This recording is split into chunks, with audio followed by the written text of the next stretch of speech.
NDA की प्रचंड जीत के बाद अब पटना के गांधी मैदान में बिहार की नई सरकार का शपथ ग्रहण समारोह हो चुका है। यानी आज से बिहार को एक नया नेतृत्व मिल चुका है। किरदार वही सारे पुराने। चुनाव से पहले एनडीए के सभी साथियों ने जो कहा वो किया। चुनाव में बड़ा भाई होने के बावजूद अपने वादे के मुताबिक बीजेपी ने एक बार फिर से नीतीश कुमार को बिहार का मुख्यमंत्री बना दिया। और ऐसा पहली बार नहीं है जब ज्यादा विधायक होने के बावजूद नीतीश कुमार को मुख्यमंत्री भारतीय जनता पार्टी या एनडीए के कुनबे ने बनाया। 2020 में भी ज्यादा सीटें होने के बावजूद बीजेपी ने नीतीश कुमार को सीएम बनाया था। नीतीश कुमार ने रिकॉर्ड 10वीं मर्तबा मुख्यमंत्री पद की शपथ ली, नया कीर्तिमान स्थापित किया। बिहार सरकार के शपथ ग्रहण में एनडीए की एकजुटता दिखी, बिल्कुल वैसी ही एकजुटता जैसे उसने चुनाव में दिखाई थी या जिसके दम पर उसने चुनाव लड़ा था। वैसी ही एकजुटता एनडीए के शक्ति प्रदर्शन का मरकज बनी। पटना के गांधी मैदान में वही एकजुटता देखने को मिली। टीम नीतीश के स्पेशल 26 अब बिहार में अगले 5 साल काम करने के लिए जुट जाएंगे। अब बिहार से आगे चलना होगा। एक तरफ बंद मुट्ठी की तरह एनडीए दिख रहा है तो दूसरी तरफ तितर बितर होता दिख रहा है इंडिया गठबंधन। जिस गठबंधन का जन्म जून 2023 में पीएम मोदी को लोकसभा चुनाव में हराने के लिए किया गया था, मकसद यही था। वो गठबंधन आपस में अब उलझता हुआ दिख रहा है और इसकी पहली झलक कई सीटों पर लोकसभा चुनाव में ही देखने को मिल गई थी, जब पश्चिम बंगाल में ममता बनर्जी ने अपने प्रत्याशी अलग उतारे थे इंडिया गठबंधन के कहने के बावजूद। राहुल गांधी के सामने वायनाड से लेफ्ट के एनी राजा उतरे थे मैदान में। केरल की सभी सीटों पर अपने प्रत्याशी खड़े कर दिए थे लेफ्ट में।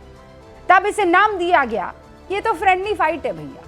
लोकसभा चुनाव के बाद से ही इंडिया गठबंधन के भविष्य पर संकट के बादल मंडरा रहे थे और जब जब मीडिया ने यह सवाल किया गया तो मीडिया को कटघरे में खड़ा किया गया, ये कहते हुए कि आप तो देखना ही ये चाहते हैं जो बीजेपी दिखाती है। लेकिन अब जो दिख रहा है वो क्या है? आखिरी चोट का काम बिहार विधानसभा चुनाव में हुआ, जिसके बाद मानो पूरे इंडिया गठबंधन में भगदड़ मच गई। पश्चिम बंगाल में ममता बनर्जी की टीएमसी खफा है, राहुल के नेतृत्व पर कतई तैयार नहीं है। टीएमसी ममता बनर्जी को इंडिया गठबंधन का नेता बनाना चाहती है। इंडिया गठबंधन का नेता कोई और नहीं, ममता बनर्जी होनी चाहिए कहना। उधर तमिलनाडु में टीवी के प्रमुख विजय की कांग्रेस से नजदीकियां डीएमके को नागवार गुजर रही है। एमके स्टालिन की पार्टी इससे बेहद खफा बताई जा रही है। दरअसल अगले साल तमिलनाडु में विधानसभा के चुनाव होने वाले और उससे पहले तमिलनाडु में यह बवाल दिख रहा है। खबर तो यहां तक की है कि कांग्रेस के टीवीके के साथ जाने की खबरों को लेकर कांग्रेस में भी दो फाड़ हो रही है। महाराष्ट्र में समाजवादी पार्टी के नेता अबू आजमी ऐलान कर चुके हैं कि समाजवादी पार्टी मुंबई महानगर पालिका यानी बीएमसी का चुनाव अकेले लड़ेगी। उन्होंने कहा कि पार्टी मुंबई में लगभग 150 सीटों पर अपने उम्मीदवार उतारेगी और चुनाव को पूरी ताकत से लड़ा जाएगा। कांग्रेस भी बीएमसी चुनाव अकेले लड़ने का संकेत दे चुकी है। यूपी में भी कांग्रेस के साथ गठबंधन को लेकर समाजवादी पार्टी में असमंजस की सिचुएशन है। समाजवादी पार्टी के कई नेता अकेले चुनाव लड़ने के पक्ष में हैं। हरियाणा आ जाइए, पंजाब आ जाइए, दिल्ली में तो विधानसभा चुनाव के बीच गठबंधन हुआ ही नहीं, आप जानते हैं।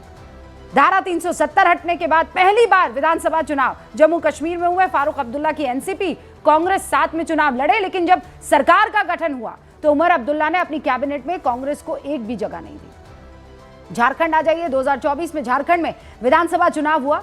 इंडिया गठबंधन की एकजुटता दिखी। 3 सीटों को छोड़कर बाकी सीटों पर गठबंधन एकजुट दिखा और उसका फायदा उसे मिला भी।